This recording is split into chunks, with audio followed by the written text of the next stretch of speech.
አብዛኞቻችሁ ስለ ነቢያችን መሐመድ ሰለላሁ ዐለይሂ ወሰለም ትክክለኛ መረጃ ሲኖራችሁ፣ የተወሰናችሁት ደግሞ ስለ ነቢያችን መሐመድ ሰለላሁ ዐለይሂ ወሰለም የተሳሳተ መረጃ ነው ያላችሁ።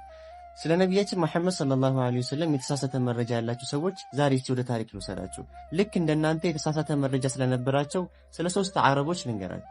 አንደኛው ገጣሚ ሲሆን፣ ሁለተኛው ደግሞ የሀገር ሽማግሌ ነበር፣ ሶስተኛው ደግሞ የአእምሮ ሐኪም ነበር። ከገጣሚው ታሪክ ልጀምርላችሁ። ገጣሚው የሌላ ሀገር ሰው ነበርና ወደ መካ ይመጣል። ወደ መካ በሚመጣበት ሰዓት የመካ ሹማምንቶችን ያገኛቸዋል። የመካ ሹማምንቶች ገና ከመግባቱ ስለ ነቢያችን መሐመድ ሰለላሁ ዐለይሂ ወሰለም የተሳሳተ መረጃ ይነግሩታል። የተሳሳተ መረጃ ከሰጡት በኋላ እንዲህ ይሉታል፣ መሐመድ የሚባል ሰው አለ፣ ገጣሚ ነው ይሉታል። እና በግጥሞቹ ያፈዝሃል፣ እናም እንድትሰልም ያደርግሃል ይሉታል። እና መሐመድ የሚባልን ሰው ማዳመጥ የለብህም ይሉትና የጆሮ ጥጥ ይሰጡታል። መሐመድ የሚባል ሰው አጠገብም ካለፍክ ጆሮህን ያዝ ይሉትና ይሸኙታል። በዚህ ሰዓት ወደ መካ ከተማ በሚገባበት ሰዓት ይሄ ገጣሚ የሆነ ነገር ጭንቅላቱ ላይ ይመላለሳል። መሐመድ የሚባል ሰው ገጣሚ ከሆነ እኔም ራሴ ገጣሚ ነኝ፣ ለምን ግጥሞቹን አዳምጬ ፍርድ አልሰጠውም? ሄደና ወደ ነቢያችን ሰለላሁ ዐለይሂ ወሰለም ይሄዳል። እና ወደ ነቢዩ ሰለላሁ ዐለይሂ ወሰለም ይሄድና ንግግራቸውን ማዳመጥ ይጀምራል። እና ነቢዩን ሰለላሁ ዐለይሂ ወሰለም ንግግራቸውን ባዳመጠ ጊዜ በህይወቱ ሰምቶ የማያውቃቸውን ቃላቶችን ነበር የሰማው። እና ይሄ ገጣሚው ባለ ታሪክ እንዲህ ይላል፣ በህይወቴ ሰምቼ የማላውቀውን ቃል ነው በነቢዩ ሰለላሁ ዐለይሂ ወሰለም የሰማሁት ይላል። ገጣሚ እንደመሆኔ ግጥምን አውቀዋለሁ ይላል። ነቢዩ ሰለላሁ ዐለይሂ ወሰለም የሚያወሩት ደግሞ ምንም ግጥም አይደለም ይላል። እናም ከነቢዩ ሰለላሁ ዐለይሂ ወሰለም እጅ ሰልሞ ይመለሳል ማለት ነው ይሄ ገጣሚ።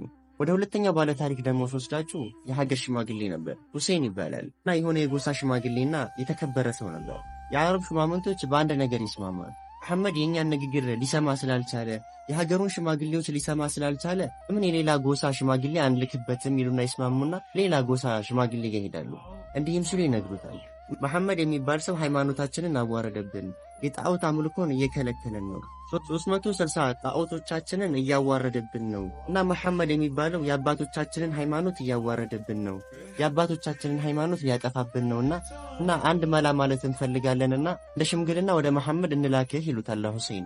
ይህ ሁሴን የሚባለው ሽማግሌ በሀገሩ የተከበረና በጎሳውም የተከበረ ሰው ነበርና ወደ ነቢዩ ሰለላሁ ዐለይሂ ወሰለም ይልኩታል። ይህም ሁሴን የተባለ ሰው ወደ ነቢያችን ሰለላሁ ዐለይሂ ወሰለም እንደ ሽምግልና ይሄዳል። ከዛም ከነቢዩ ሰለላሁ ዐለይሂ ወሰለም ንግግር ይለዋወጣል። ንግግር በሚለዋወጥበት ሰዓት የነቢዩ ሰለላሁ ዐለይሂ ወሰለም ንግግር ይማርከዋል። በህይወቱ ሰምቶ ማያውቃቸውንም ቃላቶች በነቢያችን ሰለላሁ ዐለይሂ ወሰለም ይሰማል። ወዲያው ነበረ ይህም ሽማግሌ ሰልሞ ወደ ቁረይሾች የተመለሰው እና ለሽምግልና የተላከውም ሰውዬ በነቢዩ ሰለላሁ ዐለይሂ ወሰለም እጅ ሰልሞ ይመለሳል። ወደ ሶስተኛ ባለ ታሪክ ደግሞ ሶስታችሁ የአእምሮ ሐኪም ስለነበረው ሰው ነው። ቢማል ይባላል። ይህ ሰው ትልቅ የአእምሮ ሐኪም ነበር። ለህክምና የተለያዩ ሀገሮች ይሄድ ነበር። በአረቦች ዘንድም በህክምና የታወቀ ሰው ነበር። አንዴ ወደ መካ ይመጣል። ወደ መካ በሚመጣበት ሰዓት የአረብ ሽማምንቶች የተሳሳተ መረጃ ስለ ነቢያችን መሐመድ ሰለላሁ ዐለይሂ ወሰለም ይሰጡታል። መሐመድ የሚባል ሰው ታሟል፣ አጋንንት ይዞታል ብለው ይነግሩት፣ እንደዛውም ደጋሚ ነው ብለው በቅጥፈት ይነግሩት።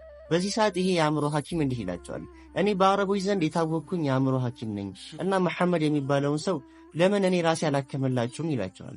በዚህ ሰዓት የአረብ ሽማምንቶች ይስማሙና ወደ ነቢያችን ሰለላሁ ዐለይሂ ወሰለም ይልኩታል። ከዛም ይሄ ዲማጅ የሚባለው የአእምሮ ሐኪም ወደ ነቢያችን ሰለላሁ ዐለይሂ ወሰለም ያመራል። ገና ወደ ነቢያችን ሰለላሁ ዐለይሂ ወሰለም በሚሄድበት ሰዓት ነቢያችን ሰለላሁ ዐለይሂ ወሰለም ሰላት ላይ ነበሩ። የነቢያችን ሰለላሁ ዐለይሂ ወሰለም ሰላት በጣም ነበር የማረከው። ሰላታቸውንም በሚጨርሱ ሰዓት ወደ እሳቸው ጠጋ ይልና ነቢያችን ሰለላሁ ዐለይሂ ወሰለም ንግግር ይለዋወጣል። ይህም ባለ ታሪክ እንዲህ ይላል፣ በህይወቴ ሰምቼ ማላቃቸውን ቃላት ነበር ከነቢያችን ሰለላሁ ዐለይሂ ወሰለም የሰማሁት ይላል። እንደዛም ምንም አይነት የስነ ልቦና ችግር አላየሁባቸውም ይላል። እንደዛም ከንግግራቸውም ላይ አንድም ግጥም አላገኘሁም ይላል። እንደዛም ድግምትን አውቀዋለሁ ይላል። ምንም አይነት በነቢያችን ሰለላሁ ዐለይሂ ወሰለም ድግምትን አላየሁም ይላል። በዛውም በነቢያችን ሰለላሁ ዐለይሂ ወሰለም እጅ ይሰልማል። ይህም ባለ ታሪክ ለታሪክ የሚቀመጥ ንግግርን ይናገራል።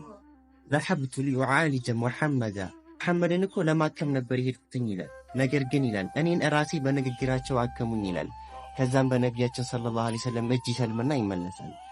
እና እነዚህ ሶስቱም የተሳሳተ መረጃ የነበራቸው ሰዎች ወደ ነቢያችን ሰለላሁ ዐለይሂ ወሰለም በሚሄዱበት ሰዓት ሁሉም ሰልመው ነበር የተመለሱ።